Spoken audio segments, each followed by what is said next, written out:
What's up, everybody? How are you doing? Today we got the hats going on from the last video, almost done, all 30. Well, we added about 2 more hats, so about 32. It's hot in here though. I got some of the lights on, got my beach shorts on, even though I'm not going to the beach or anything.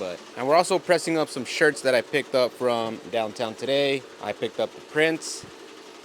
It's supposed to be Queen of Clean. I sent it in saying Queen of Cleaning. Second time I do that, so we just chopped it off and shoot, nobody has to know.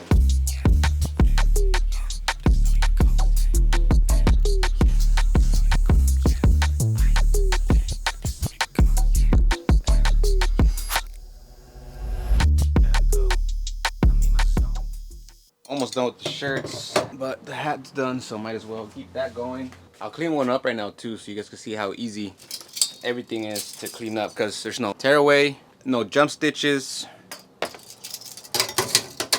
Very nice.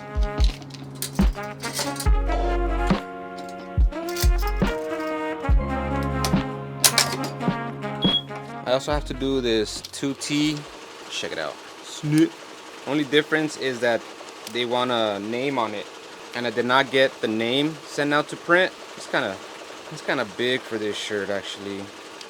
But anyways, we have to put the name on this side here. So we're gonna have to bust out the Cricut. I hate using the Cricut. No hate. It's more like just having to set it up.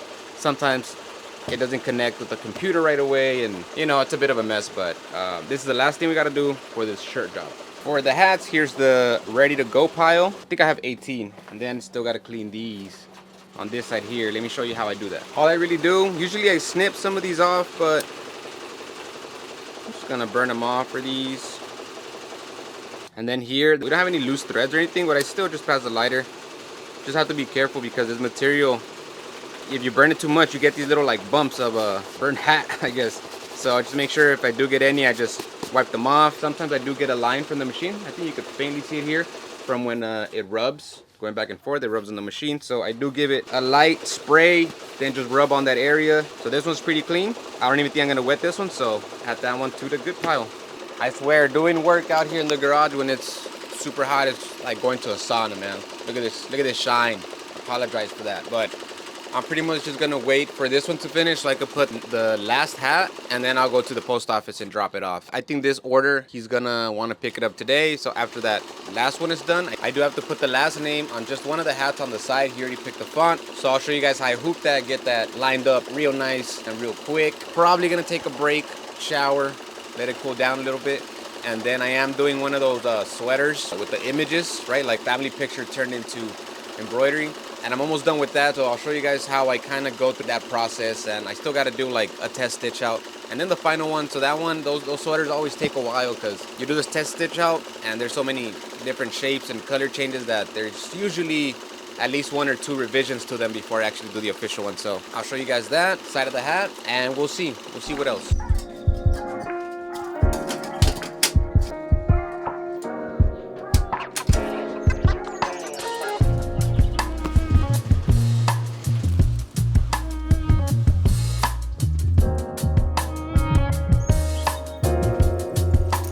Alright, so packages dropped off. At this point of the day, things are a little bit more chill. It's always a race against time to get to the post office before it closes. So once we drop off our stuff, we're kind of chilling a little bit. Finally, I get to go home, shower, change into some actual clothing. Just that since this morning, I had to go to downtown and I haven't stopped moving since. So now we slow it down, chill, eat, and then continue with work after, because the day's not over. Work is never really done when you're working from home, so let's get back home. Okay, class is back in session, everybody. So the next thing we're gonna do, I'm gonna show you the best way that I find to do side text is not with this one. When you're doing the sides of the hat with this frame, is that you can get really close to here, to the front, anywhere you want really. The bad thing is it's kind of a little bit too high for my liking. A lot of people like it close to the bottom of the hat, and sometimes with this it ends up being like way up here. So we do it with a round hoop here. Now, even though the text is really small, what I'm going to be doing, that it seems like the best option is this one. I think using a much bigger hoop is better, just because when you're using the small one, the circle is too small, so you're limited how close you can get it to the brim over here. And I feel when you use the much bigger ring, you could just hoop the hat way up there. I'm not trying to get it straight right now at this point. It doesn't really matter. It's not super tight, but I'm just going to be embroidering really tiny along here, which is going to be on the sweatband. I'm not worried about this part here. But anyways, with this bigger ring, I feel since it's much wider, it lets me get a little bit closer to the brim. Probably not as close as I would like, but again, that's kind of the trade-off, being able to stitch it down real low on the hat right here. Here we have the hat. As you can see, it's as crooked as can be. So a couple things we got to do. First, flip the design upside down. Because right now it's in the arms, so it doesn't automatically turn it upside down, so make sure you do that. Next, I forgot the name of it. You choose 2 points pretty much, and you use those 2 points to guide your design angle. I've done another video where I go into further detail using that option, so I'll link that up above, but pretty much I choose 1 point, which is the edge of the hat on this side here. I press the P on the screen. Then I go to the second point. Same, aiming to the bottom of the hat. Press that P button again, okay. And now all I have to worry about is my start position, which I put it at the end of A, since it's gonna go right here. And I get it as close as possible to the brim. Little trace. And good to go. I'm not using any stabilizer for this, since it's pretty much on the sweatband.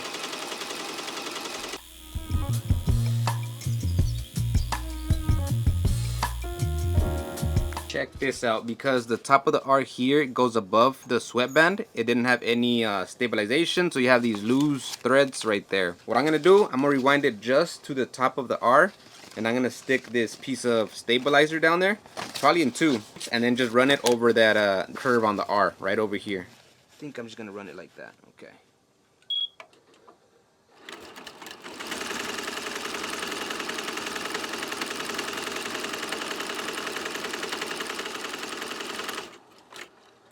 Here we are. Now the threads up here are much tighter.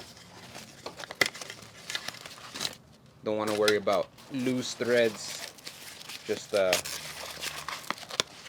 unstitching or getting snagged easily. So this was the part that, you know, went off, but check that out.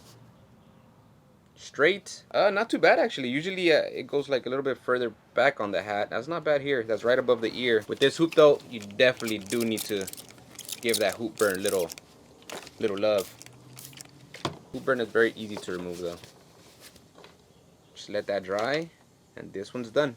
Luckily, I'm only doing the name to just this one. These are getting picked up in an hour, so I just have to finish cleaning them up. Put the little plastic back in here, get them ready for pickup.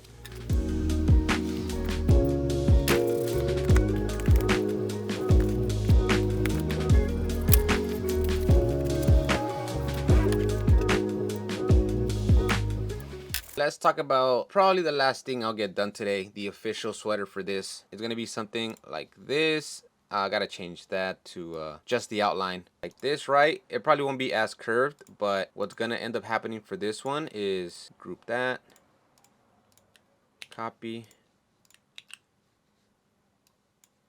and I'm gonna go in here and change the size and all that stuff, but just so you guys get an idea of what kind of work we're also doing nowadays.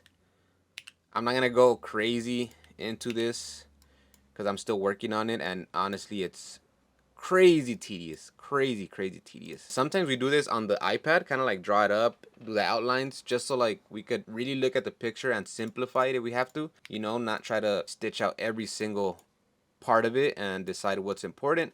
But it's gonna be something like this. I'm still debating if maybe this one should be here because he's kind of looking at that direction, and in this one he's kind of looking at that direction. There's some kind of balance there, but yeah, that's what I'm gonna be doing, and I think it's gonna be kind of cool because it'll have that overlap. Maybe something like that would be kind of cool, or maybe this P comes over the top of him, but this is over that P. Something like that, we'll see. But this one looks cool. Let's go back into here. Obviously this one does not have as much detail, kind of detail as this one, just because it's way more going on. The way I usually go about this is I try to embroider by colors to avoid a lot of color changes and, you know, whole bunch of bunching up. So I got green, gray, whites, got my colors, and at the end, of course, do all of the outline. For something like this size, I usually don't do the facial details. In this one I did, just because it's so simple that it'd be kind of weird if there was no details. And I did it and it looked kind of cool. They look like Disney characters, so we're gonna go with it. Same here, got the green shirt,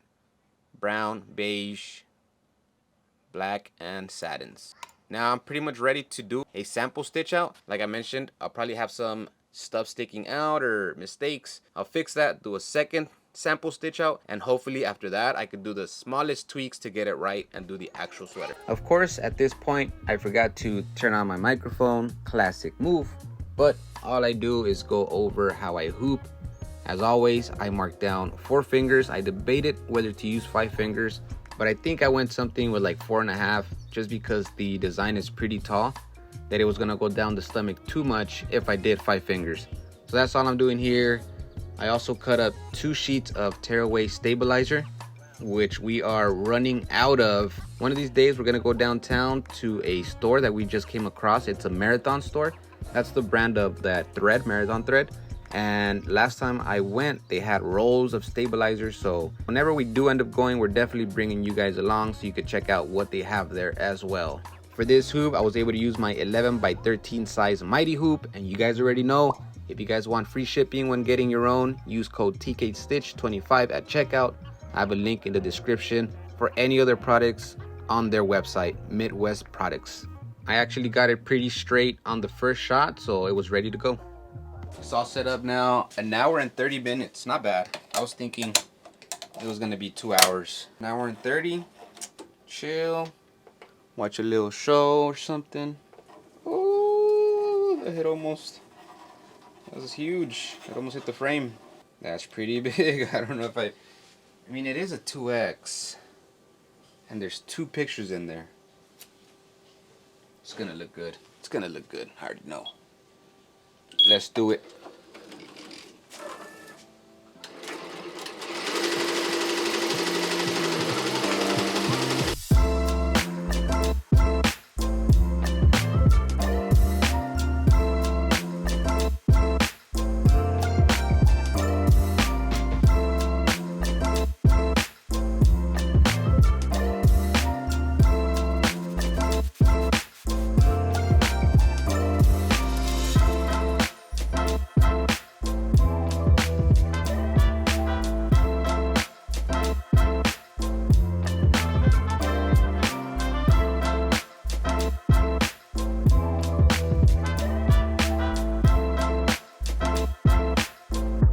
Alright, well, I'll probably be redoing this one tomorrow. Really nice, but still, we had some big issues. Now that we've stitched out the entire thing, there was definitely some movement of the sweatshirt. It looks really nice. Everything is cool. I like it. But again, these areas where stuff's sticking out, I'm just gonna pull that back in some more, and also use the other tearaway that I usually use. That's the thicker one. I use the slightly thinner one, the see-through that I mentioned. So I'll do the same 2 sheets with that thicker one, and no biggie, it'll get redone and shipped out tomorrow. I mean, that's pretty sick though. I'm also thinking maybe leaving the A back, maybe even here too, because unless you know like what type of sweater this is, I'm not sure. I'm not sure it's super obvious that it's supposed to be Papa, you know. I'll take care of that tomorrow, no big deal. Quick little fixes, rerun it. But I do want to jump into some other stuff. I have a little bunch of sweaters right up there. Those were dropped off to me already at least a couple weeks ago. This is from the guy that gets all the V-Star stuff. We've done the hats, done the sweaters with the Puff S on it, and I want to do that. We do have a huge project that we've been talking about getting done, which is to embroider this guy here on a leather jacket with some wording across. I think they're Japanese letters, but I'm thinking it's not going to be embroidered directly onto the jacket. I might have to do some kind of like patchwork applique mix, because I could get it right on a sweatshirt, but he wants it on a leather jacket, and I don't know, that's kind of risky. That jacket's gonna be a nice one, I'm pretty sure. So I might have to talk to him, let him know if he's cool with that, or if he wants to risk it. He already knows the deal, so we'll see how that goes. It is now 3 a.m. I am getting myself to bed. Thank you guys for watching. All the likes, all the subs, very much appreciated. Have a nice day, good night, good evening, deuces.